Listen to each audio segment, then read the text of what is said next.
بسم اللہ الرحمن الرحیم اللہم صلی علی سیدنا محمد النبی الامی وعلی آلہ وصحبہ وبارک وسلم۔ آج ہم علامہ اقبال کی مشہور نظم ابلیس کے مجلس شورا کا مطالعہ کرنے چلے ہیں۔ علامہ اقبال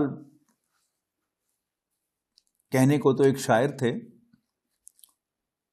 لیکن اصل میں ایک بہت حق گو انسان تھے۔ علامہ اقبال کی شاعری کا آغاز تقریباً 1894 میں ہوا، اور پھر یورپ میں جا کر ان کی آنکھیں کھلیں اور ان میں جو اندر مسلمان تھا وہ جاگا، اور اس کے بعد پھر علامہ اقبال نے شکوہ کی صورت میں جو نظم کہی۔ شکوہ کیا تھا کہ ایک مسلمان نوجوان جو یونیورسٹی میں پڑھتا ہے، اسے جو کنسرنز محسوس ہوتے ہیں اسلام کے بارے میں، اللہ کے بارے میں، ان کو علامہ نے الفاظ کا جامہ پہنا دیا اور کھل کر ساری باتیں جو کہہ دی، کہ جو اگرچہ دل ہی دل میں ہر مسلمان نوجوان سوچتا تھا، لیکن اس ڈر سے کہ میرا عقیدہ خراب نہ ہو جائے اور میں اسلام سے خارج نہ ہو جاؤں، وہ کہہ نہیں سکتا تھا۔ علامہ اقبال نے وہ کہہ دیا۔ اس پر ہندوستان میں ایک طوفان آ گیا کہ ایسی گستاخی، اللہ تعالیٰ سے ایسی کھلی کھلی باتیں اور شکوہ، یہ مسلمان کی زبان پر سوٹ نہیں کرتا تھا۔ بہرحال علامہ اقبال نے اس کا جواب پھر خود ہی دیا، جوابی شکوہ کی شکل میں، اور وہ سارے جو شکوک و شبہات تھے لوگوں کے دلوں میں وہ دور کر دیے، کہ ان سب باتوں کا جواب دے کر بند ٹو بند اس کا جواب دیا، اور ثابت کر دیا کہ وہ جو خیالات ابھر رہے تھے مسلمان نوجوانوں کے دلوں میں وہ درست نہیں تھے، اور وہ ان کی اپنی ہی غلطی تھی جس کا خمیازہ وہ بھگت رہے تھے، وغیرہ وغیرہ۔ لیکن علامہ اقبال اپنی اس روش سے باز نہیں آئے، اس حق گوئی سے باز نہیں آئے۔ اس کے بعد انہوں نے اپنی شاعری میں کچھ کردار متعارف کروائے، اور ان کرداروں سے علامہ نے وہ سچی سچی باتیں، وہ کھری کھری باتیں وہ نکلوائیں۔ اس پر کسی کو کوئی اعتراض نہیں ہوا۔ مثلا لینن خدا کے حضور، اب شعر تو علامہ اقبال کے ہیں وہ سب کے سب، لیکن چونکہ وہ لینن کی زبان سے وہ کہلوا رہے ہیں، لہذا کسی کو کوئی اعتراض نہیں ہوا، اور یہاں تک کہہ دیا کہ تو قادر و عادل ہے مگر تیرے جہاں میں ہیں تلخ بہت بندہ ہے مزدور کے اوقات۔ اب باقی نظم کا آپ اندازہ لگا سکتے ہیں کہ اس میں کیا ہوگا۔ پھر علامہ اقبال نے کچھ مکالمے جو ہیں اپنی شاعری میں شامل کیے۔ اب شمع اور شاعر، بظاہر ایک مکالمہ ہے کہ ایک شاعر جو ہے وہ شمع سے کچھ کہہ رہا ہے اور شمع جواب میں اسے کچھ کہہ رہی ہے، لیکن اس کے آخر میں جو اشعار ہیں اس میں کیا پیغام علامہ اقبال نے دیا ہے۔ آسماں ہوگا سحر کے نور سے آئینہ پوش، اور ظلمت رات کی سیما پا ہو جائے گی، پھر دلوں کو یاد آ جائے گا پیغام سجود، پھر جبھی خاک حرم سے آشنا ہو جائے گی۔ آنکھ جو کچھ دیکھتی ہے لب پہ آ سکتا نہیں، محو حیرت ہوں کہ دنیا کیا سے کیا ہو جائے گی، شب گریزاں ہوگی آخر جلوہ خورشید سے، یہ چمن معمور ہوگا نغمہ توحید سے۔ تو ان کرداروں میں ایک بہت بڑا کردار جو علامہ اقبال نے اپنی شاعری میں متعارف کروایا وہ ابلیس کا کردار تھا، اور یہ بڑا دلچسپ کردار ان کی شاعری میں بن گیا۔ اس کی تھوڑے سے اگر میں آپ کو تعارف کے طور پر نمونے دکھاؤں کہ ابلیس اور جبرائیل کا ایک مکالمہ ہے۔ اب ساری نظم تو آپ کو سنانا مقصود نہیں ہے، لیکن اس میں ابلیس جبرائیل سے کہتا ہے، میں کھٹکتا ہوں دل یزداں میں کانٹے کی طرح، تو فقط اللہ اللہ اللہ۔ اچھا، اب آج بھی بہت سے لوگ جو ہے وہ کہتے ہیں یار تم مولوی لوگوں نے تو ہم ساری رونق ہی خراب کر دینی تھی، ہماری وجہ سے ساری رونق ہے، اور یہ جو کھڑکا دڑکا ہو رہا ہے یہ ہماری وجہ سے ہو رہا ہے. لیکن اب وہ ابلیس کی زبان سے کہلوایا تو کسی کو برا نہیں لگا، لیکن بات جو ہے وہ میسج علامہ اقبال نے دے دیا.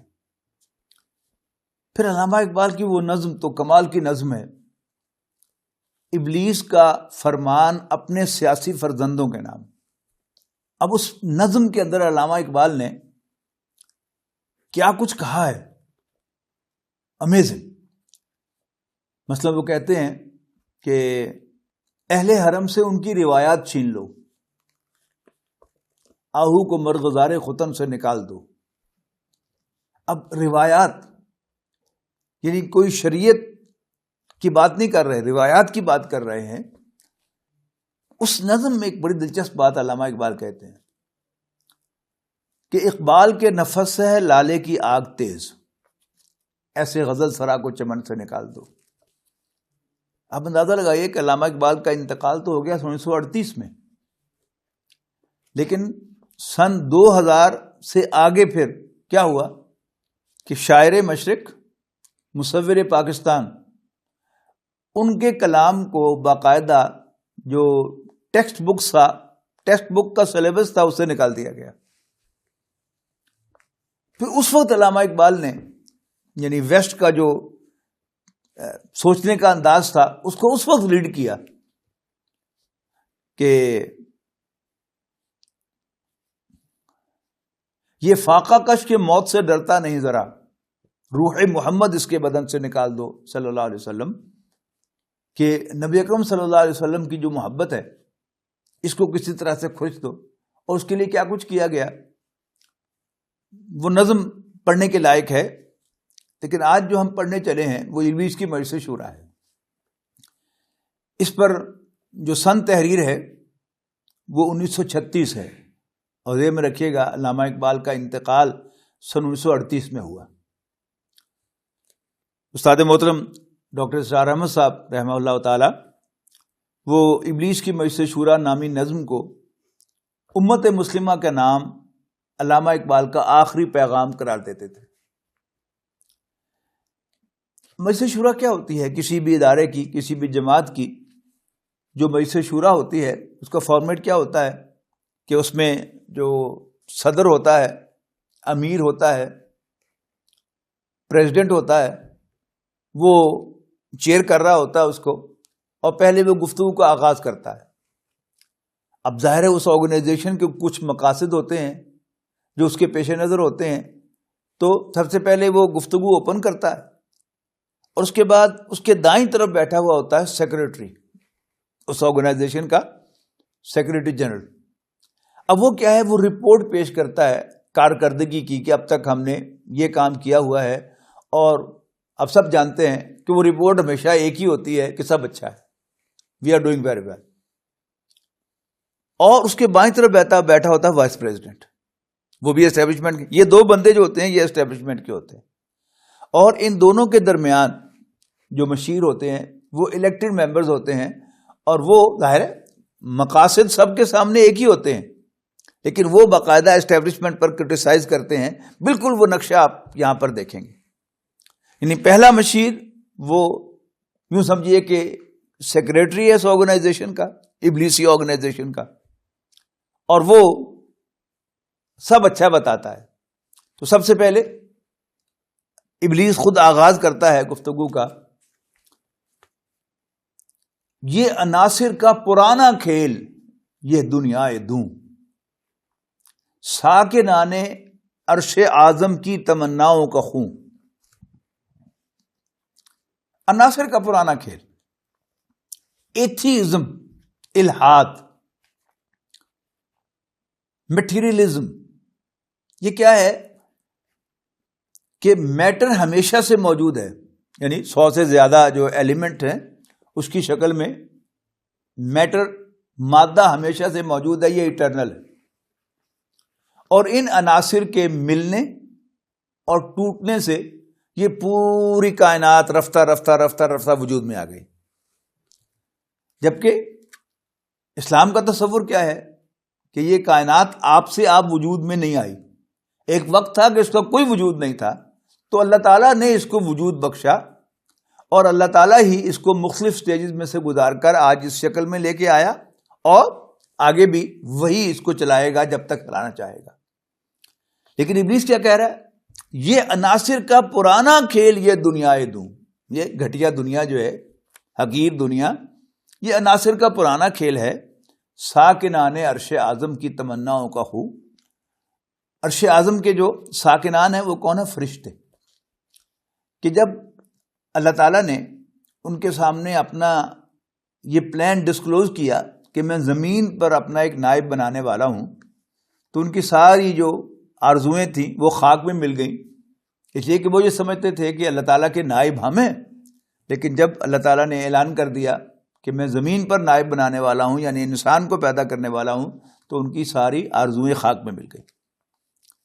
اس کی بربادی پہ آج آمادہ ہے وہ کارساز. یہ ذہن میں رکھیے گا، پہلی ورلڈ وار ہو چکی ہے اور دوسری ورلڈ وار کے بادل جو ہے وہ منڈلا رہے ہیں. اس کی بربادی پہ آج آمادہ ہے وہ کارساز جس نے اس کا نام رکھا تھا جہان کافنوں. جو یہ دعویٰ کر رہا ہے کہ میرے کلمہ کن سے، کن فیکون سے یہ کائنات پیدا ہوئی ہے، جبکہ شیطان کیا کہہ رہا ہے؟ یہ تو وہ جو ایلیمنٹس ہیں، مادیت، اس کی بنیاد پر یہ آپ سے آپ پیدا ہوئی ہے، اس میں اللہ تعالیٰ کا کوئی کردار نہیں ہے. میں نے دکھلایا فرنگی کو ملوکیت کا خواب. فرنگی کون ہے؟ ویسٹ، گورا. ان پر ملوکیت کا بھوت سوار ہوا تو انہوں نے پوری دنیا کو کولونائز کر لیا. ہندوستان میں انگریز آ گیا، اٹلی اس میں کہیں ولندیزی آ گئے، کہیں فرانسیسی آ گئے. یہ کیا ہے؟ انہیں پوری دنیا کو پر اپنی ملوکیت قائم کر لی. میں نے دکھلایا فرنگی کو ملوکیت کا خواب، میں نے توڑا مسجد و دیر و کلیسا کا فسوں. اس سے پہلے جو مذاہب کی گرفت تھی یہ عوام پر بڑی مضبوط تھی. مسلمانوں پر مولوی کی اور مرشد کی گرفت مضبوط تھی. اسی طرح کلیسا کے پادریوں کی گرفت، وہ اپنے ماننے والوں پر گرفت مضبوط تھی، اور سو آن سو فورتھ. میں نے توڑا مسجد و دیر و کلیسا کا فسوں. میں نے ایک طرف کیا کیا؟ ہم نے فرنگی کو ملوکیت کا خواب دکھایا، اور میں نے مسجد و دیر و کلیسا کا فسوں توڑ دیا. میں نے ناداروں کو سکھلایا سبق تقدیر کا. یعنی ہیوز اینڈ ہیو ناٹس، یہ دو کلاسز ہم نے بنا دی، اور ان دونوں کلاسز کے جو لوگ تھے ہم نے ان کی نفسیات کو مختلف بنایا. جو ہیوز ہیں، جن کے پاس سرمایہ ہے، ہم نے ان کے اندر سرمایہ داری کا جنون پیدا کیا، اور سرمایہ، اور امیر، اور امیر، اور امیر.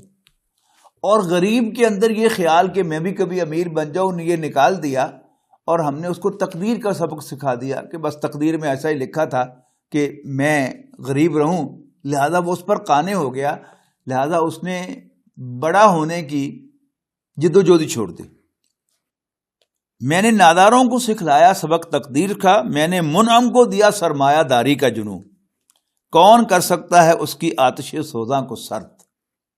جلا دینے والی آگ، آتش سوزاں، جس کے ہنگاموں میں ہو ابلیس کا سوزے دروں. یعنی اندر کی جو آگ ہے، شیطان تو ظاہر ہے من الجنت والناس، وہ دل میں وسوسہ پیدا کرتے ہیں نا. تو کیونکہ اس نے دلوں کو مسخر کر لیا ہے، دلوں کو فتح کر لیا ہے، لہذا اندر سے وہ آگ جلا رہا ہے. اور جو آگ اس نے اندر سے لگائی ہے اس کو کون ٹھنڈا کر سکتا ہے؟ بڑا زبردست شعر ہے اس کے بعد، جس کی شاخیں ہوں ہماری آبیاری سے بلند، کون کر سکتا ہے اس نخل کہن کو سرنگوں.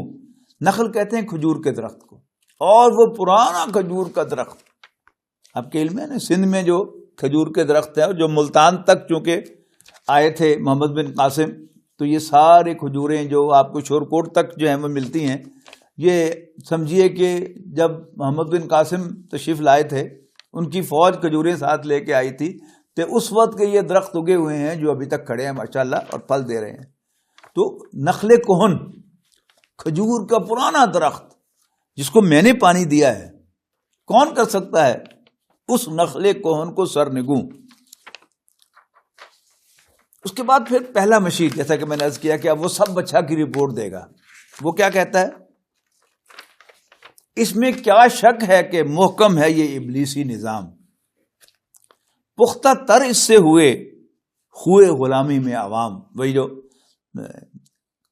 تنگ دست لوگوں کی تھی کہ ان کو تقدیر کا سبق دے دیا، اسی طرح people who were slaves they learned to live with slavery۔ یہ کیا ہے؟ یہ اس کی استادی ہے شیطان کی۔ اور علامہ اقبال کی شاعری میں آپ یہ ایک بہت بڑا حصہ دیکھیں گے کہ وہ اس کو بہت زیادہ کنڈیم کرتے ہیں کہ ایک وہ نظم ہے جس میں وہ ایک قبر کی فریاد کو لیتے ہیں کہ ایک قبر میں جب ایک مردہ دفن ہوا اس کو بہت تکلیف ہوئی، پتہ کیا چلا کہ اس میں ایک غلام آ کے دفن ہو گیا۔ تو اس میں کیا شک ہے کہ محکم ہے یہ ابلیسی نظام، پختہ تر اس سے ہوئے غلامی میں عوام، ہے عدل سے ان غریبوں کے مقدر میں سجود، ان کی فطرت کا تقاضا ہے نماز بے قیام۔ یعنی اگرچہ نماز جو اللہ تعالیٰ نے ہمیں عطا کی ہے اس میں سجدہ بھی ہے، رکوع بھی ہے، لیکن قیام بھی تو ہے نا۔ لیکن غریبوں کے دل میں ہم نے یہ ڈال دیا ہے کہ بس ہماری جو اصل ہے اللہ تعالیٰ کی بندگی وہ بس سجدے میں پڑے رہنے کی ہے، اس پہ کھڑا ہونا نہیں ہے۔ آرزو اول تو پیدا ہو نہیں سکتی، یہ وہی مضمون ہے، آرزو اول تو پیدا ہو نہیں سکتی، ہو کہیں پیدا تو مر جاتی ہے یا رہتی ہے خام۔ یہ ہماری صحیح پہم کی کرامت ہے کہ آج صوفی و ملا ملوکیت کے بندے ہیں تمام، یعنی صوفی و ملا ان کو اسلام کا سبق دینا چاہیے تھا کہ تم اللہ کے بندے ہو، اللہ کے سوا اور کسی کی غلامی تمہارے لیے نہیں ہے، تم آزاد ہو۔ لیکن یہ صوفی اور ملا یہ سب کے سب یہ غلامی کا درس دے رہے ہیں۔ طب مشرق کے لیے موضوع یہی افیون تھی، ورنہ قوالی سے کچھ کمتر نہیں علم کلام۔ کہتا ہے کہ روح سلطانی رہے باقی تو پھر کیا اضطراب۔ پہلے مشیر کو کہتا ہے تمہارے منہ میں گھی شکر، کہ اگر سلطانی اس ڈیموکریسی کے اندر بھی وہ سلطانی روح جو ہے وہ برقرار ہو تو پھر تو کوئی مسئلہ نہیں ہے مگر کیا اس یہودی کی شرارت کا جواب۔ یہ کارل مارکس مراد ہے جس نے داس کیپٹل نامی کتاب لکھی، جس کی بنیاد پر پھر پہلے روس میں انقلاب آیا، پھر چائنا میں آیا، پھر جنوبی امریکہ میں آیا، اور پھر پورا ایسٹرن یورپ جو ہے اس نے اپنی لپیٹ میں لے لیا۔ روح سلطانی رہے باقی تو پھر کیا اضطراب ہے مگر کیا اس یہودی کی شرارت کا جواب، وہ کلیم بے تجلی، یعنی حضرت موسیٰ علیہ السلام وہ کلیم ہے نا، بے تجلی، ان کے ہاتھ کے اندر وہ ایک طاقت تھی کہ جب وہ اندر گریبان میں لے جا کر باہر نکالتے تھے وہ سفید ہو جاتا تھا۔ وہ کلیم بے تجلی، وہ مسیح بے صلیب، حضرت عیسیٰ علیہ السلام جو بظاہر سولی چڑھ گئے، نیست پیغمبر ولیکن در بغل دارت کتاب۔ اس نے پیغمبری کا دعویٰ تو نہیں کیا لیکن پیغمبروں کی طرح وہ بھی اپنی بغل میں ایک کتاب لے کے آیا ہے جس نے دنیا میں ایک بہت بڑی تبدیلی برپا کی۔ کیا بتاؤں کیا ہے کافر کی نگاہ پردہ سوز، مشرق و مغرب کی قوموں کے لیے روز حساب، اس سے بڑھ کر اور کیا ہوگا طبیعت کا فساد، توڑ دی بندوں نے آقاؤں کے خیموں کی تناب۔ کیا ہو سکتا تھا یہ سب کہ کسانوں نے کھیتوں کو آگ لگا دی اور مزدوروں نے ملیں جلا دی؟ اس کا پہلے کبھی تصور نہیں ہو سکتا تھا کہ ہاری کسان وہ زمیندار کے سامنے بولے، اس کا کوئی تصور نہیں تھا، اور مزدور سرمایہ دار کے سامنے بولے، اس کا کوئی تصور نہیں تھا، اور اب اتنا زیادہ وہ بڑھ گیا۔ یہ بہت بڑا انقلاب آیا ہے۔ ایسا معلوم ہوتا ہے کہ ہم نے جو عمارت کھڑی کی تھی اس کے اندر شگاف آ گئے ہیں اور اب وہ عمارت جو ہے وہ زمین بوس ہونے والی ہے۔ چوتھا مشیر اس کو مخاطب کر کے کہتا ہے توڑ اس کا رومت الکبریٰ کے ایوانوں میں دیکھ، آل سیزر کو دکھایا ہم نے پھر سیزر کا خواب۔ رومن امپائر جو تھی وہ جس کا کیسر تھا، جس کا لقب، جس کے بادشاہ کا لقب کیسر ہوتا تھا، انگریزی میں اسے سیزر کہتے تھے. اور اس کے بعد پھر نبی اکرم صلی اللہ علیہ وسلم کے زمانے میں آپ کو معلوم ہے کہ 2 بڑی امپائرز تھیں، رومن امپائر، پرشین امپائر، اور پھر مسلمانوں نے بہرحال رومن امپائر کا ایک بہت بڑا حصہ فتح کر لیا. اب کیا ہوا کہ جب علامہ اقبال کی نظم لکھ رہے ہیں تو اٹلی میں میسلونی پیدا ہوا، اور اس نے بہرحال خواب دیکھا کہ ہم ایک سپیریئر ریس ہیں. یاد رکھیے گا کہ ہٹلر اس کے بعد پیدا ہوا، سامنے آیا جب علامہ اقبال یہ نظم لکھ رہے تھے. تو یہی پھر خواب بعد میں دیکھا ہٹلر نے کہ ہم جرمن قوم جو ہے وہ سپیریئر قوم ہے، لہذا ہم پوری دنیا پر حکومت کا ایک خواب اس نے دیکھا. اس وقت مسولینی نے دیکھا، اس نے بہت بڑا بیری بیرا بنایا اور اس نے دوسری اقوام کو فتح کرنا شروع کیا. توڑ اس کا رومۃ الکبریٰ کے ایوانوں میں دیکھ، آل سیزر کو، یعنی اسی کی اولاد ہے نا، کیسر کی اولاد ہے، آل سیزر کو دکھایا ہم نے پھر سیزر کا خواب. کون بحر روم کی موجوں سے ہے لپٹا ہوا، یعنی بڑا بحری بیرا اس نے بنایا. گاہ بالت چوں سنوبر گاہ نالت چوں رباب، کہ وہ منٹوں میں رلا دیتا تھا، منٹوں میں وہ ہنسا دیتا تھا، بڑی اوریٹری تھی اس کے اندر. اس کے بعد جو تیسرا مشیر ہے پھر اس کو جواب دیتا ہے، میں تو اس کی عاقبت بینی کا کچھ قائل نہیں، جس نے افرنگی سیاست کو کیا یوں بے حجاب. یعنی علامہ اقبال کی ایک نظم جو ہے اس کے اندر انہوں نے، جیسے میں نے کہا نا کہ لینن خدا کے حضور، اسی طرح میسلونی کی زبان سے علامہ اقبال نے ضرب کلیم میں کہلوایا تھا، میرے سودائے ملوکیت کو ٹھکراتے ہو تم نے کیا توڑے نہیں کمزور قوموں کے زجاج، پردہ تہذیب میں غارت گری آدم کشی، کل روا رکھی تھی تم نے میں روا رکھتا ہوں آج. تو اس میں میسلونی جو ہے وہ کیا کہتا ہے کہ تم نے جو بدماشیاں کی ہیں تمہارے لیے وہ جائز تھیں، اور اگر میں وہی کچھ کر رہا ہوں تو تمہیں اس پر کیوں اعتراض ہو رہا ہے. انہوں نے کہا کہ نہیں یہ کیا کر رہا ہے، جمہوری دور کے اندر یہ دوبارہ مونارکی جو ہے اس کو پروان چڑھانا چاہتا ہے. تو اب اس پر علامہ اقبال یہ تبصرہ کر رہے ہیں، ابلیس کے تیسرے مشیر کی زبانی کروا رہے ہیں، میں تو اس کی عاقبت بینی کا کچھ قائل نہیں. ہمارے ملک میں آپ جانتے ہیں نا کہ یہ جو بڑے بڑے سیاسی لوگ ہیں ان کی آپس میں رشتہ داریاں ہوتی ہیں، شادی کی تقاریب ہوتی ہیں، ان میں بھی سب وہ اکٹھے ہوتے ہیں، لیکن سٹیج میں وہ ایک دوسرے کو مخالف ہوتے ہیں. اب 5واں مشیر جو ہے اب ذہن میں رکھیے گا، وہ پورا سرکل پورا کر کے اب وہ وائس پریزیڈنٹ جو ہے وہ آ گیا ہے. اب وہ کیا کہہ رہا ہے، وہ کہہ رہا ہے کہ سر، یعنی ابلیس کو مخاطب کر کے وہ کہہ رہا ہے، سر یہ جو کنسرنز میرے سارے ساتھیوں نے ظاہر کیے ہیں وہ بڑے جینوئن ہیں، لیکن جب تک آپ کی سرپرستی ہمیں حاصل ہے تو فکر کی کوئی بات نہیں ہے، اس لیے کہ آپ کی مہارت کا تو یہ عالم ہے کہ جب بھی کوئی ٹرمائل آیا، کوئی مسئلہ کھڑا ہوا تو آپ نے اس کا ایسے حل کیا کہ بس دیکھتے ہی رہ گئے لوگ سب.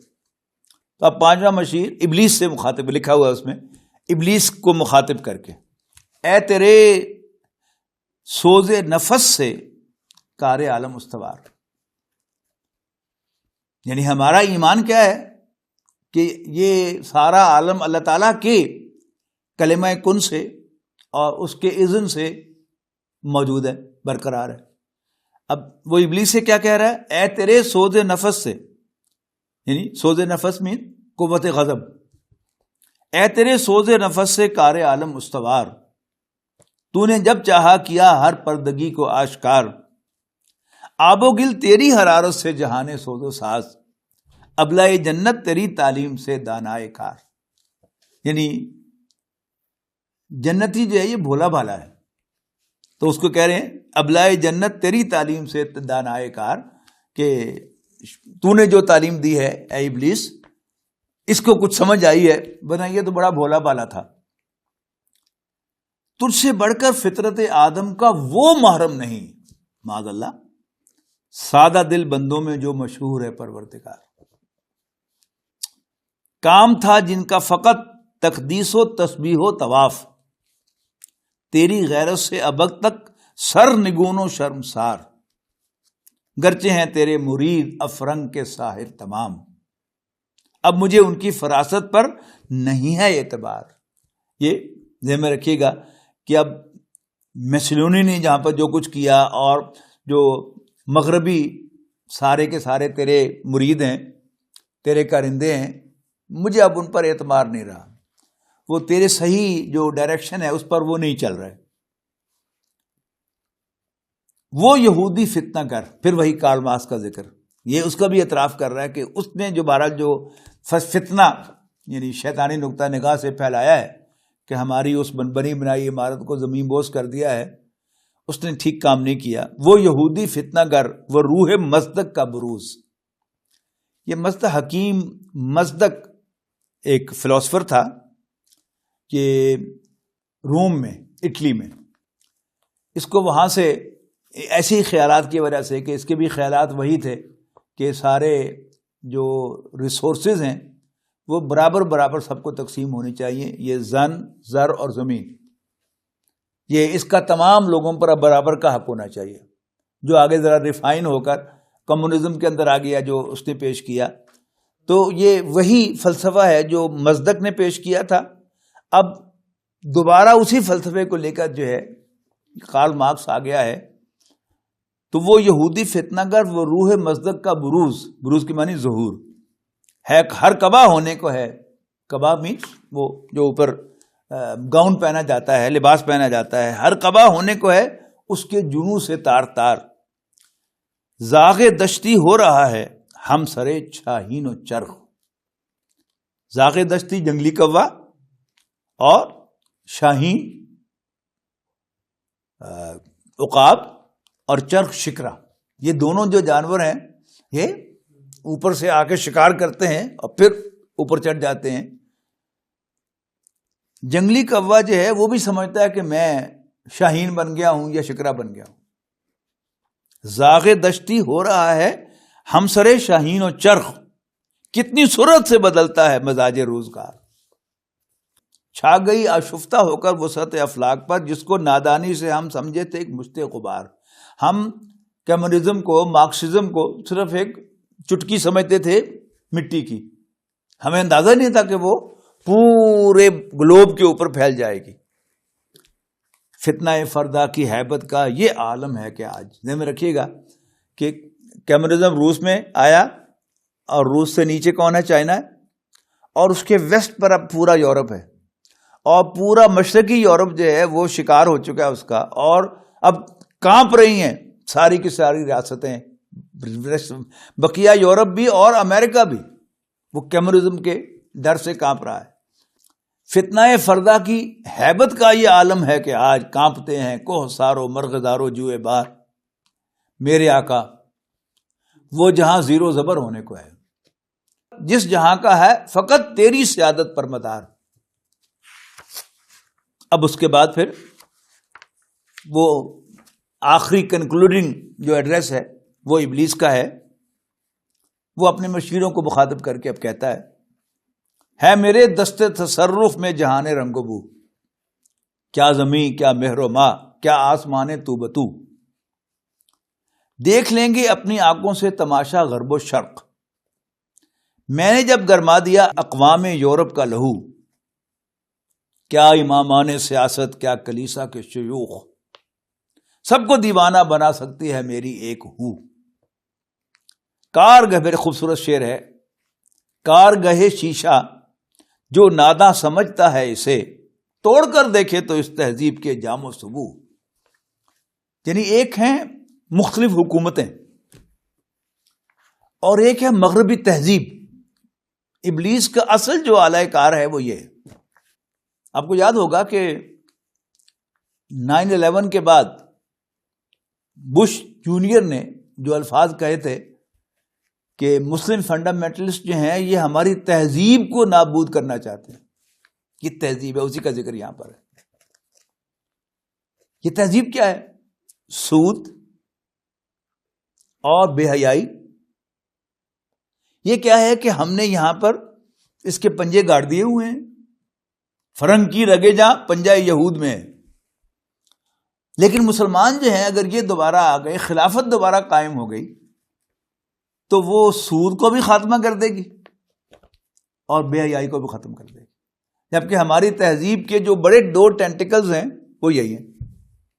تو کارگاہ شیشہ جو ناداں سمجھتا ہے اسے توڑ کر دیکھے تو اس تہذیب کے جام و ثبو دست فطرت نے کیا ہے جن گریبانوں کو چاک. اللہ تعالیٰ نے ایک فطرت بنائی ہے، اس میں کیا ہے کہ اس میں بہرحال اس نے اس کی روح میں رکھا ہے کہ کچھ فرق رہے انسانوں کے مابین.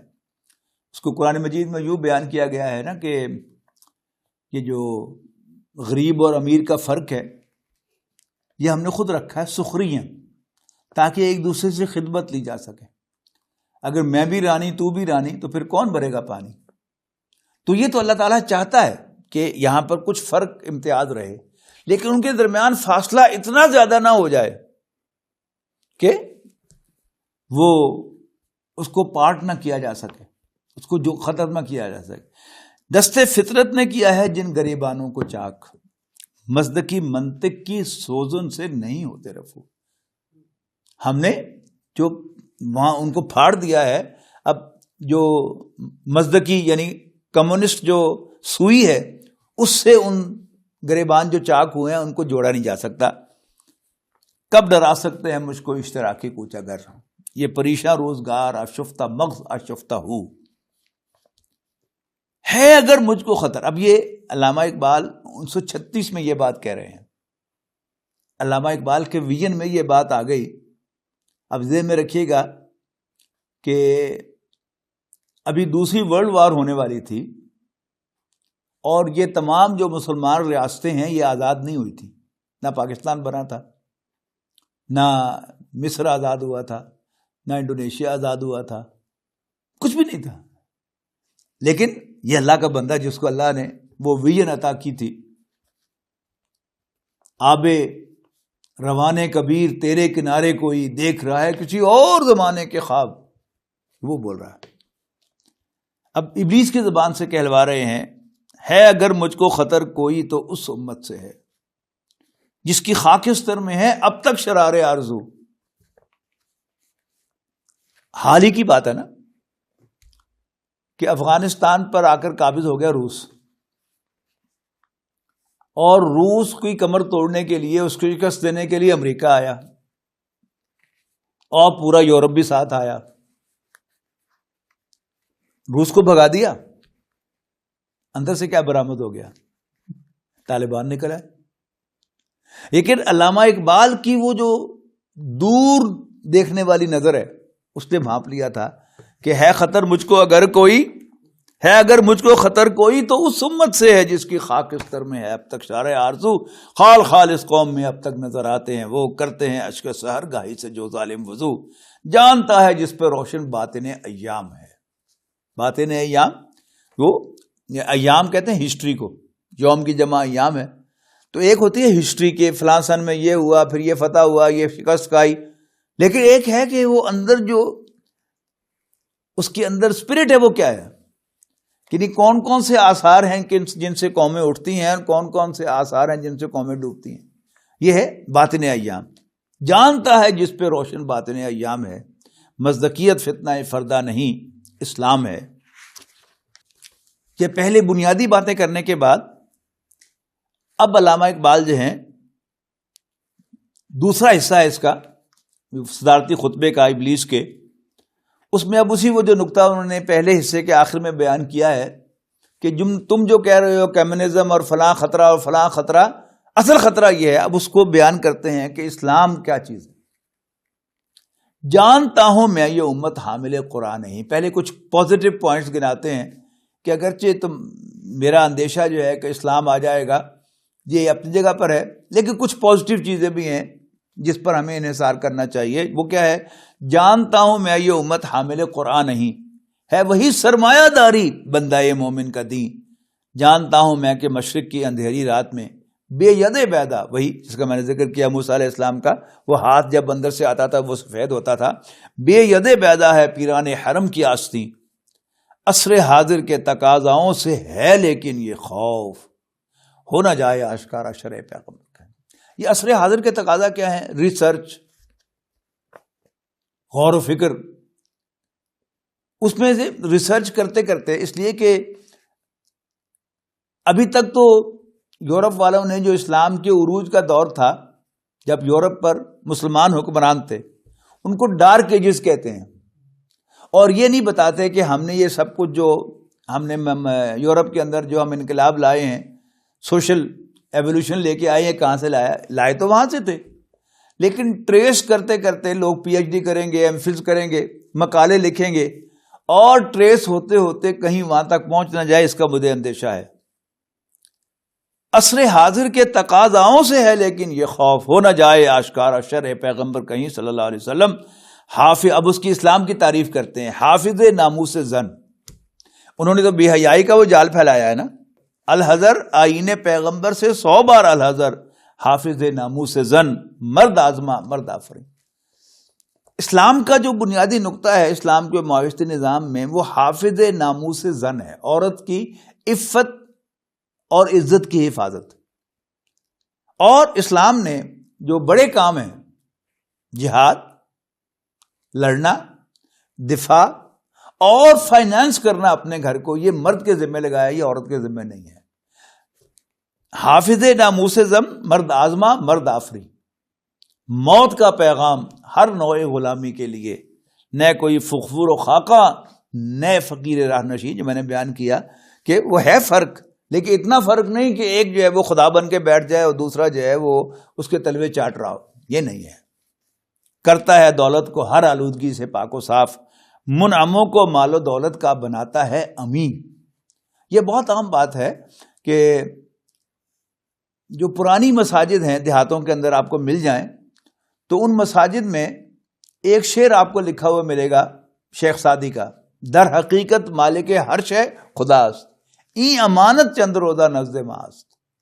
لیکن جب کوئی شخص اپنی دولت کا اپنے آپ کو مالک سمجھتا ہے، تو وہاں سے کیا ہے، وہ اصل فساد کی جڑ بنیاد بنتی ہے کہ کرتا ہے دولت کو ہر آلودگی سے پاک و صاف، منعموں کو مال و دولت کا بناتا ہے امی.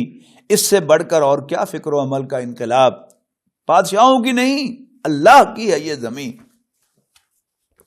چشم عالم سے رہے پوشیدہ یہ آئیں تو خوب.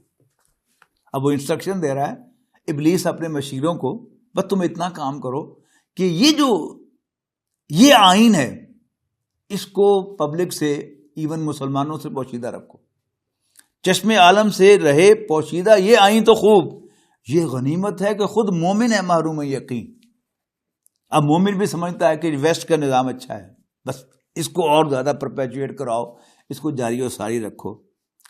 ہے یہی بہتر الہیات میں الجھا رہے، یہ کتاب اللہ کی تعویلات میں الجھا رہے. جس کو دین کی طرف رجحان بھی ہو تو وہ مفسر بن جائے، اور نکات جو ہیں قرآن مجید میں سے نکالے، اور جو آیات مشتبہات ہیں ان پر بحث و تمہید شروع کر دے، لیکن دنیا میں کیا ہو رہا ہے وہ اس کی طرف نہ دیکھے. اور تیسرا اور فائنل حصہ ہے، توڑ ڈالیں جس کی تکبیریں تلش میں شش جہات. یہ علامہ اقبال کا بڑا فیوریٹ موضوع ہے کہ یا وسعت افلاک میں تکبیر مسلسل، یا خاک کی آغوش میں تسبیح و مناجات. وہ مذہب مردان خود آگاہ خدا مست، اور یہ مذہب ملا و نباتات و جمادات. اور پرواز ہے دونوں کی اسی ایک فضا میں، کرگس کا جہاں اور ہے شاہی کا جہاں اور. الفاظ و معنی میں تفاوت نہیں، لیکن ملا کی اذا اور مجاہد کی اذا اور. توڑ ڈالیں جس کی تکبیریں، وہی تکبیر ہے نا، تلش میں شش جہات، 6 ڈائمینشنل جو اسپیس ہے اس کو توڑ ڈالیں. ہونا روشن اس خدا اندیش کی تاریک رات. یعنی یہ جو کالونیل رول ہے یہ کنٹینیو کرے، اور مسلمان کی رات ہی رہے، اس پر دن نہ آئے. ابن مریم، یہ کچھ مسائل کہ جو ہمارے ہاں تھے، ابن مریم مر گیا یا زندہ جاوید ہے، ہیں صفات ذات حق حق سے جدا یا عین ذات. یہ جو عیسائی، یہ جو قادیانیت کی پروموشن ہوئی کہ اب جو آنے والے، اس لیے کہ ہمارے عقیدے کا حصہ ہے کہ حضرت عیسیٰ علیہ السلام واپس آئیں گے. اب یہ کہ وہ عیسائی ہوں گے یا عیسیٰ والی صفات کا کوئی بندہ ہوگا، یہ شوشے چھوڑے اور جس کی وجہ سے پھر قادیانیت کو یہ عروج ملا اور وہ عام ہوئی، اس کی طرف اشارہ ہے۔ ابن مریم مر گیا یا زندہ جاوید ہے، ہیں صفات ذات حق ہیں صفات ذات حق سے یدا یا عین ذات، یہ بھی ایک کلامی مسئلہ ہے۔ آنے والے سے مسیح ناصری مقصود ہے، وہی بات پہلے والی۔ یا مجدد جس میں ہو فرزند مریم کے صفات، ہیں کلام اللہ کے الفاظ حادث یا قدیم۔ امت مرحوم کی ہے کس عقیدے میں نجات، کیا مسلمان کے لیے کافی نہیں اس دور میں یہ الہیات کے ترشے ہوئے لات و منات۔ اب انسٹرکشن ہے، تم اسے بیگانہ رکھو عالم کردار سے، تم اسے بیگانہ رکھو عالم کردار سے، تا بساط زندگی میں اس کے سب مہرے ہوں مات۔ جب تک یہ گورنمنٹ آفیسر ہو تو یہ ظلم کرتا رہے، رشوتیں لیتا رہے، اور جب ریٹائر ہو جائے تو پھر یہ حاجی بن جائے۔ جب تک یہ خود کاروبار چلا رہا ہو اس وقت تک تو یہ انسانوں پر ظلم کرتا رہے، لیکن جب کاروبار بچوں کو منتقل کر دے پھر یہ رائٹر بن جائے اور پھر بڑا دیندار بن جائے۔ کہ تم اسے بیگانہ رکھو عالم کردار سے، تا بساط زندگی میں اس کے سب مہرے ہمات، خیر اسی میں ہے قیامت تک رہے مومن غلام، چھوڑ کر اوروں کی خاطر یہ جہان بے زبات، ہے وہی شعر و تصوف اس کے حق میں خوب تر، جو چھپا دے اس کی آنکھوں سے تماشائے حیات، ہر نفس ڈرتا ہوں اس امت کی بیداری سے میں۔ واہ واہ، ہر نفس، یہ دل میں رکھیے گا، نفس کے معنی سیلف اور نفس کے معنی سانس۔ ہر نفس ڈرتا ہوں اس کی بیداری سے میں، ہے حقیقت جس کے دین کی احتساب کائنات، ہے وہی شعر و تصوف اس کے حق میں خوب تر، جو چھپا دے اس کی آنکھوں سے تماشائے حیات۔ دنیا میں کیا ہو رہا ہے یہ نہ ہو، بتصوف اللہ اللہ اپنے آپ کو مانجنا۔ ہر نفس ڈرتا ہوں اس امت کی بیداری سے میں، ذہن میں رکھیے گا، نفس کے معنی سیلف اور نفس کے معنی سانس۔ ہر سانس پر ہر نفس ڈرتا ہوں اس امت کی ہر نفس ڈرتا ہوں اس امت کی بیداری سے میں، ہے حقیقت جس کے دین کی احتساب کائنات۔ اور فائنل انسٹرکشن دیتے ہیں پھر اپنے مشیروں کو علامہ اقبال، ابلیس کی زبان سے دلواتے ہیں، مست رکھو ذکر و فکر صبح و گاہی میں اسے، پختہ تر کر دو مزاج خانقاہی میں اسے۔ ذہن میں رکھیے گا کہ جواب شکوہ کا اختتام کیا تھا کہ محمد سے وفا تو نے تو ہم تیرے ہیں، یہ جہاں چیز ہے کیا لوح و قلم تیرے ہیں۔ اور یہاں پر آخری بات کیا کہہ رہے ہیں، مست رکھو ذکر و فکر صبح و گاہی میں اسے، پختہ تر کر دو مزاج خانقاہی میں اسے۔ یہی علامہ اقبال کی وہ مشہور نظم تھی۔ یہ مختصر وقت میں اس کا حق تو ادا نہیں ہو سکتا، لیکن بہرحال جتنی بھی اللہ نے توفیق دی ہے میں نے اس کو ایکسپلین کرنے کی کوشش کی ہے۔ اللہ تعالیٰ سے دعا ہے کہ ہمیں قرآن مجید اور سیرت رسول اور علامہ اقبال کی جو ویژن ہے اس سب سے ہمیں فائدہ اٹھانے کی توفیق عطا فرمائے۔ آخر دعوانا الحمدللہ رب العالمین۔ بہت شکریہ۔